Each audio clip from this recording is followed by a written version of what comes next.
오바댜라는 말은 여호와의 종, 에베드라는 말이 종이란 말이고요. 야로 끝나는 말은 하나님을 뜻하는 말이죠. 그래서 하나님의 종이라고 하는 뜻을 가진 이름이 오바댜입니다. 아까 말씀드렸듯이 구약의 선지자고요. 이 선지자는 유다 출신의 선지자로 볼 수 있겠고요. 오늘 우리가 읽어가는 이 메시지의 내용을 보면 오바댜에 대한 소개는 전혀 아무런 소개를 하지 않고 있습니다. 다만 그의 이름을 통해서 하나님 말씀의 종이었구나 하는 것을 우리가 확인할 수 있고요. 이 메시지가 주어지는 상황도 구체적으로 우리가 알 수 없어요. 어떤 왕 때 이러하다 가면은 우리가 그 메시지를 알 수 있는데 왕에 대한 소개가 없습니다. 그러나 내용을 들여다보면 유다 나라가 패망하게 되는 그때 에돔 나라가 이 유다의 패망을 보면서 아주 기뻐하고 오히려 유다를 돕는 것이 아니라 다른 대적자들을 돕고 또 자신들의 유익을 구하는 악행을 저질렀다라는 것이 오늘 본문의 메시지 가운데 있는데요.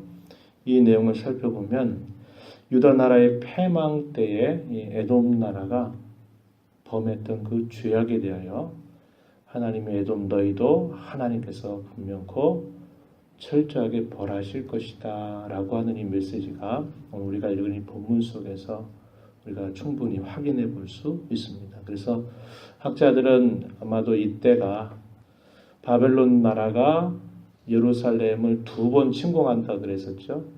그래서 1차 침공 때 다니엘이나 그의 친구들이 이제 바벨론으로 끌려가게 되는 일이 있었고요.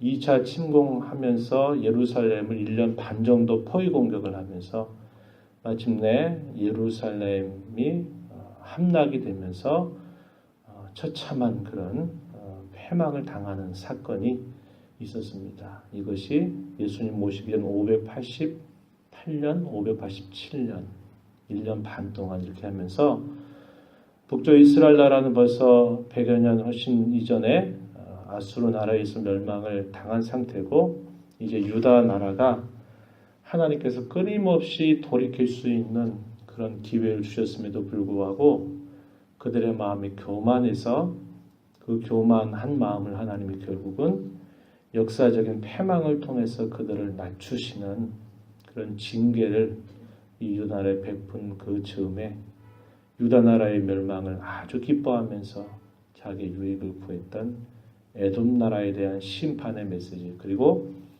유다 나라가 패망했다고 해서 하나님 백성이 끝난 것이냐?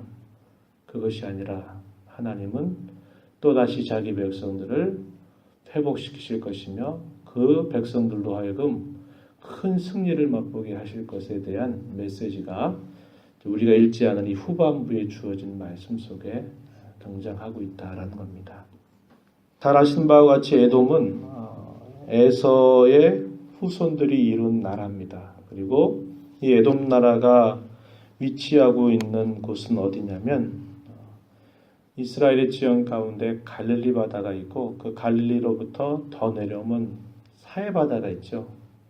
죽음의 바다라고 알려져 있는 물고기가 살 수 없을 만큼 짠 그런 바다가 있습니다. 그 사해 바다의 남쪽에 비교적 높은 산악지대에 이 에돔 나라가 위치합니다. 그래서 다른 외세의 침략이 결코 만만치 않은 그런 조건들을 가지고 있기 때문에 이 에돔 나라가 자신들이 아주 안전한 요새가 될 만한 곳에 위치하고 있기 때문에 자신들은 끄떡없다. 자신들은 문제없다. 그 어떤 대적자들이 우리를 향해서 공격해 온다 하더라도 우리를 정복할 수 없을 것이다 라고 하는 그런 교만한 마음, 자신들이 주어져 있는 외형적인 조건을 피난처, 안전처로 삼고 있는 이 에돔 나라의 모습을 우리가 볼 수 있습니다. 본문 1절 가서 보면은 이렇게 말씀하고 있어요. 주 여호와께서 에돔에 대하여 이와 같이 말씀하시니라. 우리가 여호와께로 말미암아 소식을 들었나니. 이 오바댜의 말입니다. 곧 사자가 나를 가운데 보내심을 받고 이르기를 너희는 일어날지어다 우리가 일어나서 그와 싸우자 하는 것이다. 어떠한 메시지가 하늘로부터 주어지는가? 에돔 나라를 공격하기 위해서 여러 나라들이 함께 일어나게 될 것에 대한 메시지를 전달하는 것입니다. 2절에 보라 내가 너를 나라들 가운데 매우 작게 하였으므로 내가 크게 멸시를 받느니라. 하나님께서 에돔 나라를 심판하시는 직접적인 이유에 대해서 3절 말씀 보면 너의 마음의 교만이 너를 속였도다. 바위 틈에 거주하며 높은 곳에 사는 자여 내가 마음에 이르기를 누가 능히 나를 땅에 끌어내리겠느냐. 조금 전 말씀드렸던 외형적인 그런 조건이 결코 외세가 쉽게 침공해서 함락할 수 있는 그런 곳이 아니었다는 겁니다. 그래서 높은 산악지대에 그들이 거주하고 있었기 때문에 누구도 자신들을 침공할 수 없다. 이런 아주 자부심과 이런 교만한 마음을 가지고 있었다는 겁니다. 이것에 대해서 하나님께서 말씀하시는 거예요. 5절 말씀에 먼저 4절 말씀에 보면요. 내가 독수리처럼 높이 오르며 별 사이에 깃들일지라도 내가 거기에서 너를 끌어내리리라. 5절은 하나님이 행하실 그 심판이 얼마나 철저한가에 대해서 예를 들어서 말씀하시는데 만약에 도둑이 강도질을 하면서도 모든 걸 다 가져가는 게 아니라 남겨두지 않겠느냐. 포도를 수확할 때 그 포도들을 하나도 남김없이 다 거두지 않고 떨어지는 게 있고 남겨지는 게 있지 않겠느냐. 하지만 에돔 너희는 어찌 내가 어찌 그리 망하였는고 라고 하는 이 말은 아주 철저하게 남김없이 그런 심판이 임할 것이다. 그런데 자신이 결국 자기의 형제 나라가 됐던 이스라엘 혹은 유다를 배신했던 것처럼 너도 배신으로 말미암아 여러 나라들의 침공에 의해서 너도 철저하게 멸망을 당하게 될 것이다. 라고 하는 그런 메시지를 전달해주고 있습니다. 또 하나의 그런 제목들에 대해서는 배신입니다. 배신. 그 배신에 대한 이야기가 10절 이하에 보면 내가 내 형제 야곱에게 행한 포악으로 말미암아 부끄러움을 당하고 영원히 멸절되리라. 야곱에게 행한 포악. 형제의 나라를 향해서 아주 포악한 행위를 했다는 거죠. 배신함으로써 그런 포악을 행했는데 11절에 내가 멀리 섰던 날 곧 이방인이 그의 재물을 빼앗아가며 외국인이 그의 성문에 들어가서 예루살렘을 얻기 위하여 제비 뽑던 날에 너도 그들 중 한 사람 같았다. 바벨론의 제2차 침공으로 예루살렘이 포위당해서 예루살렘이 패망하게 되는 그때에 너도 그들 중 한 사람 같았다. 전혀 하나님을 알지 못하는 그런 대적자들이 행했던 똑같은 짓거리를 너도 함께 하였다. 이 말입니다. 12절에 내가 형제의 날, 곧 그 재앙의 날에 방관할 것이 아니며 유다 자손이 패망하는 날에 기뻐할 것이 아니며 그 고난의 날에 내가 입을 크게 벌릴 것이 아니며 내 백성이 환난을 당하는 날에 내가 그 성문에 들어가지 않을 것이며 환난을 당하는 날에 내가 그 고난을 방관하지 않을 것이며 환난을 당하는 날에 내가 그 재물에 손을 대지 않을 것이며 내 거리에 서서 그 도망하는 자를 막지 않을 것이며 고난 날에 그 남은 자를 원수에게 넘기지 않을 것이니라. 너희는 이렇게 하였어야만 했다. 그런데 너희가 내 형제의 나라가 패망하는 것을 기뻐하면서 오히려 그 패망하게 될 때 그 대적자들이 패망한 유다로부터 이득을 취해서 무엇인가를 빼앗아갈 때 너희도 빼앗아갔고 유다가 그 어려움 가운데서 도망치려고 할 때에도 그들을 돕지 못할 망정 내버려라도 두었어야지 도망하고 있는 자를 잡아서 대적 나라에 바치는 그런 일들을 행한 것은 이것은 나의 백성을 아주 기만한 행위일 뿐만 아니라 내게 범한 큰 죄악이다. 이렇게 하나님께서 말씀을 하시는 겁니다. 그래서 15절에 여호와께서 만국을 벌할 날이 가까웠나니 내가 행한 대로 너도 받을 것인즉 내가 한 것이 내 머리로 돌아갈 것이라. 반면에 유다 백성, 하나님의 택한 백성들에 대하여서는 17절 이하에 보면 오직 시온 산에서 피할 자가 있으리니 그 산이 거룩할 것이요 야곱 족속은 자기 기업을 누릴 것이며 야곱 족속은 불이 될 것이며 요셉 족속은 불꽃이 될 것이요 에서 족속은 지푸라기가 될 것이라. 그들이 그들 위에 불어 붙어서 그들을 불사를 것인즉 에서 족속에 남은 자가 없으니 여호와께서 말씀하셨습니다. 그들이 19절 얻을 것이다. 그들이 하나님의 백성을 말합니다. 땅을 얻을 것이다. 에브라임의 들과 사마리아의 들을 얻을 것이고 베냐민은 길르앗을 얻을 것이고 또 20절에 사로잡혔던 이스라엘 마늘 자손은 가나안 사람들에 속한 이 땅을 사르바까지 얻을 것이고 또 이하에 얻을 것이다. 이게 무슨 말입니까? 회복시키시겠다는 겁니다. 상황적으로는 하나님이 유다 백성들을 하나님이 벌하셔서 패망하시지만 그게 끝이 아니라는 겁니다.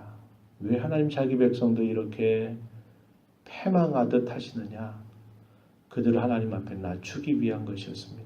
일시적인 하나님의 징계의 손길이었다는 거예요. 그러나 그 징계가 끝나고 난 다음 하나님의 백성을 하나님이 다시 회복시켜서 대적자들을 벌할 것이고 그들은 다시 회복하고 얻을 것이다. 이렇게 이야기합니다. 마지막 절 구원받은 자들이 시온산에 올라와서 에서의 산을 심판하리니 나라가 여호와께 속하리라. 에서의 그런 모든 영역들도 하나님께 그의 백성에게 속하게 하실 것이다 라고 하는 메시지입니다. 하나님이 자기 백성들을 얼마나 위하시는가 이걸 통하여서 분명하게 메시지를 보여줍니다. 하나님의 자녀, 하나님의 백성은 아무리 잘못하고 아무리 범죄해도 하나님이 그것을 다루셔서 그들의 마음을 낮추시기는 하시는 겁니다. 낮추는 건 왜요? 하나님이 은혜를 주시기 위해서 진정으로 낮추는 것이죠. 그 낮춤의 목적이 아니라 그걸 통해서 그들이 하나님 백성으로 살도록 회복되도록 하시기 위한 하나님의 일시적인 방편이라고 하는 것이고 그러한 어려움을 당한 형제의 나라를 향해서 배신을 하고 자기 이득을 취하고 그렇게 행한 그 악에 대해서는 결단코 내가 넘어가지 않고 철저하게 그들을 심판하겠다라고 하는 이 메시지를 오바댜 선지자를 통해서 하나님 백성들에게 전달해 주신 겁니다. 교회를 위협하고 하나님의 백성을 괴롭히는 모든 대적자들은 결국 역사 속에서 이렇게 패망하는 것이 하나님의 분명한 일하심이고요. 앞으로도 그러합니다. 그러나 여호와 안에 있는 자, 하나님을 경외하고 섬기는 자들에게는 징계가 있을지라도 하나님 그 백성을 회복시키시고 그들과 함께할 것이고 그들로 하여금 승리의 기쁨을 누리게 하실 것이다 라고 하는 메시지를 이 짧은 글을 통해서 우리에게 확인시켜주고 있다는 겁니다. 겸손한 자로 하나님을 바라보고 섬기는 자세를 배워야 되겠고요.